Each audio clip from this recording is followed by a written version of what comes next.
I am confused. Being philosophically consistent and being a very honest person, I'm sure you can tell me where God came from.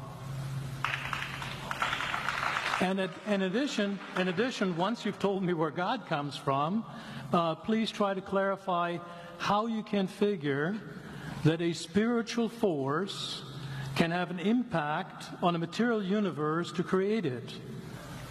You got 5 minutes. Now, I just want to know which question. That's all right. You may take the rest of the minutes. We're supposed to do one question at a time. Which one would you like?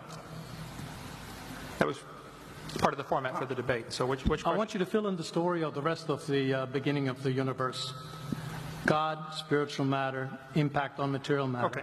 So 2 questions. All right. Go ahead. All right, your question, where did God come from, assumes that you're thinking of the wrong, obviously it displays that you're thinking of the wrong God, because the God of the Bible is not affected by time, space, or matter. If he's affected by time, space, or matter, he's not God. Time, space, and matter is what we call a continuum. All of them have to come into existence at the same instant, because if there were matter but no space, where would you put it? If there were matter and space but no time, when would you put it? You cannot have time, space, or matter independently. They have to come into existence simultaneously.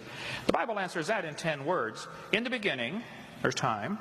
God created the heaven, there's space, and the earth, there's matter. So you have time, space, matter created, a trinity of trinities there. Just, time is past, present, future. Space has length, width, height. Matter has solid, liquid, gas. You have a trinity of trinities created instantaneously. And the God who created them has to be outside of them. If he's limited by time, he's not God. The guy who created this computer is not in the computer. He's not running around in there changing the numbers on the screen, okay? The God who created this universe is outside of the universe. He's above it, beyond it, in it, through it. He's unaffected by it. So the concept that a spiritual force cannot have any effect on a material body, well then I guess you'd have to explain to me things like emotions and love and hatred and envy and jealousy and rationality.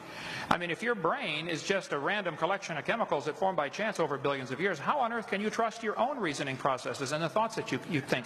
Okay, so your question, where did God come from, is assuming a limited God. And that's your problem. The God that I worship is not limited by time, space, or matter. If I could fit the infinite God in my 3-pound brain, he would not be worth worshiping, that's for certain. So that's the God that I worship. Thank you.